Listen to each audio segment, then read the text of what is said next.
সবাইকে কেউ যেন আমরা দাঙ্গা না করি। ওপার বাংলায় একটু প্রবলেম হচ্ছে, কিন্তু বিএসএফের সাথে ওটা বর্ডার দেখার দায়িত্ব বিএসএফের।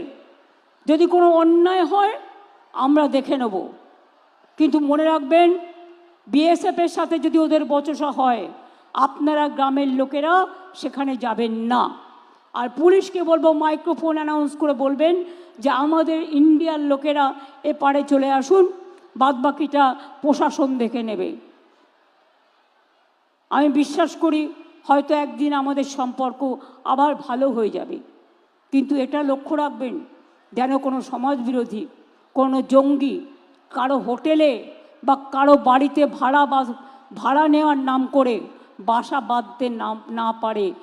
কোনো সমাজবিরোধী তারা যেন ঘুঘুর বাসা বানাতে না পারে, এটা মাথায় রাখবেন। তাহলে সেটা দেশের ক্ষতি, সমাজের ক্ষতি, রাজ্যের ক্ষতি।